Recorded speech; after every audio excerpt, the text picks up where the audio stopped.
Olá, caros alunos, iremos agora para a nossa aula 2, abordando um pouquinho, dentro ainda da disciplina de habilidades básicas para o mundo do trabalho, abordando um pouquinho a temática de noções de direito do consumidor, ok? Pessoal, o que é importante destacar, né? A legislação do direito do consumidor, o famoso Código de Defesa do Consumidor, é uma legislação relativamente nova, que entrou em vigor em 1991, e até então não existiam instrumentos legais que protegiam o consumidor na sua relação com o consumo.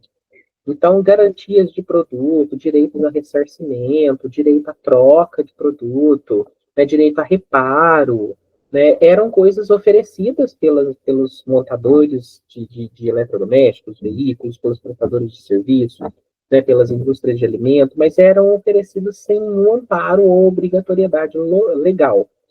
Com o Código de Defesa do Consumidor, isso passou a ser uma lei, né, e as empresas, fabricantes, prestadores de serviços e vendedores são obrigados a cumprir, ok? Então, a gente tinha um histórico muito de consumidor lesado em diversas situações pela ausência desse amparo legal. Hoje, não mais. Quais são os direitos básicos previstos na legislação ao consumidor? Lá no artigo 6º, um dos direitos básicos é a proteção à vida e à saúde.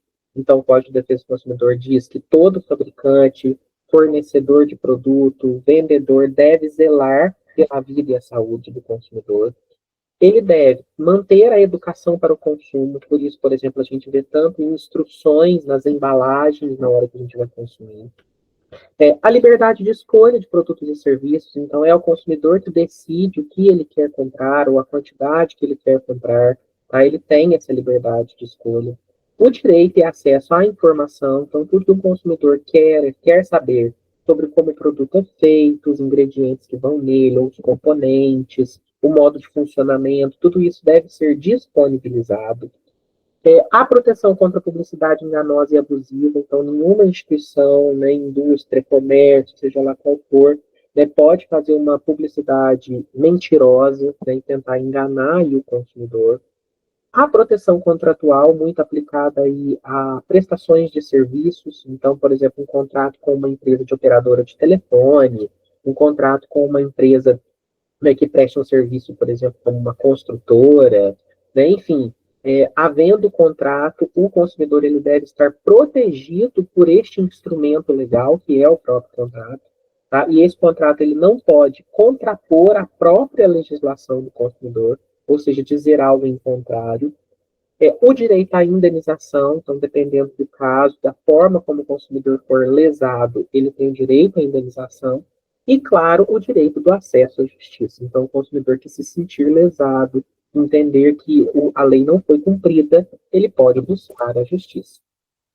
Além disso, a gente não pode deixar de comentar da relevância da famosa instituição PROCON, conhecida aí por muitos, né, que é uma instituição que intermedia essa relação entre o consumidor e o fabricante, né, ou o comerciante ou o prestador de serviço. Ele é um órgão público que busca tentar facilitar o entendimento sobre a legislação e também orientar tanto o próprio consumidor quanto aquele que fornece ou fabrica.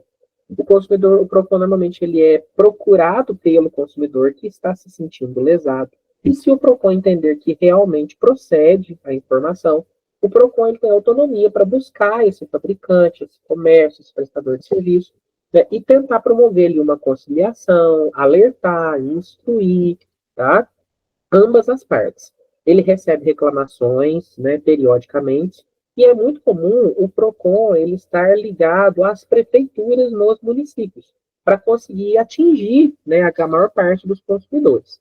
Tem município que talvez é muito pequenininho, que não tenha uma sede do PROCON, uma representação do PROCON, mas que pode aí fazer uso do PROCON do estado, tá? Do estado no qual o município está localizado.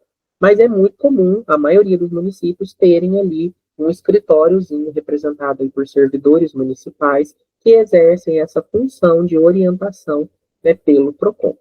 Né? E esse PROCON ele tem autonomia, tá, para atuar, até para interromper atividades, dependendo da gravidade, né, da infração da lei, e todos os estados brasileiros contam, né, com uma representação do PROCON. Caso o município não conte, né, os moradores daquela localidade podem procurar a representação do estado. Tá? O Código de Defesa do Consumidor, pessoal, ele é uma lei extensa, tem muitas coisas, muito pormenores lá. O nosso objetivo aqui é só abordar a existência deles.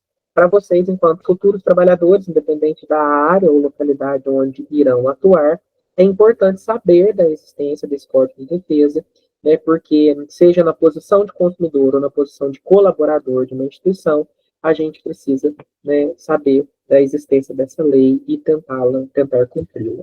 Tá joia? Espero que o conteúdo tenha chegado bem aí para vocês. Nos vemos aí na próxima aula.